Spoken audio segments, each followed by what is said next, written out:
नमस्कार, हरियाणा भारत देख रहे हैं आप। आपके साथ मैं हूं नीतू झा। दुनिया में लगातार गर्मी बढ़ती जा रही है। इसकी मुख्य वजह है ग्लोबल वार्मिंग। ग्लोबल वार्मिंग ही वो वजह है जिसकी वजह से धरती का तापमान लगातार बढ़ता जा रहा है। जिस वक्त पहले आसमान से बारिश बरसती थी, उस वक्त आज आसमान आग बरसा रहा है। ये मंजर सिर्फ भारत का नहीं बल्कि दुनिया के तमाम ऐसे देश हैं जहां पहले इस वक्त ठंड पड़ा करती थी, वहां आज गर्मी है। मंजर ये है कि प्रदेश में अब मॉनसून का असर भी बेअसर होता नजर आ रहा है।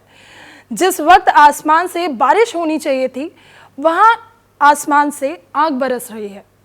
लेकिन आखिर ये आसमान आग क्यों बरसा रहा है? गर्मी इतनी क्यों बढ़ गई है और ग्लोबल वार्मिंग का क्या असर हो रहा है? देखिए हमारे इस खास रिपोर्ट में।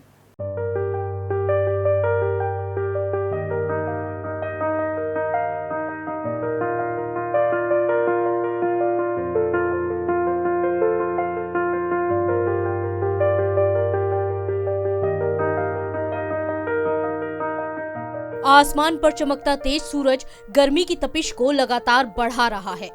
मानसून की बेरुखी धरती की प्यास को बुझाने में नाकाम साबित हो रही है। धूल भरी लू काम के लिए घरों से बाहर निकलने वाले लोगों की परेशानी का सबब बन रही है। इसका नतीजा ये है कि पिछले 28 दिन में जमीन का तापमान 14 डिग्री तक बढ़ गया है।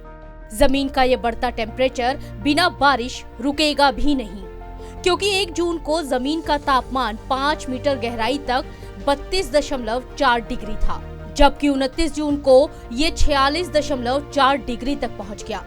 लगातार बढ़ती गर्मी धरती के अंदर की तपिश को बढ़ा रही है, जिसका असर हम सभी पर देखा जा रहा है।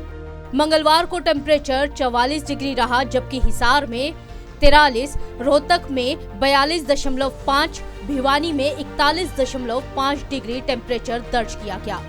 मानसून की बारिश न होने से लोग गर्मी से राहत पाने के लिए तमाम तरह के तरीके अपना रहे हैं, तो इसका असर बिजली खपत पर भी पड़ रहा है।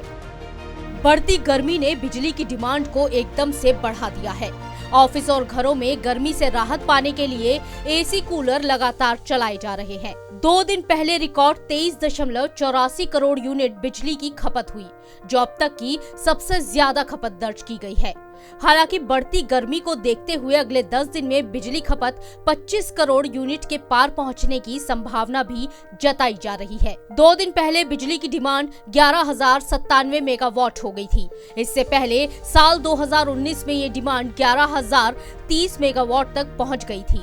लगातार बढ़ रही गर्मी की मार बिजली डिमांड पर ही नहीं बल्कि खेती पर भी पड़ रही है। मानसून सक्रिय न होने से प्रदेश में खरीफ फसलों की बिजाई पिछले साल के मुकाबले 2.44 लाख हेक्टेयर पीछे चल रही है, तो इसमें सबसे बड़ी फसल धान का एरिया 1.28 लाख हेक्टेयर कम है, क्योंकि अब तक महज 2.2 लाख हेक्टेयर में धान रोपाई हो पाई है।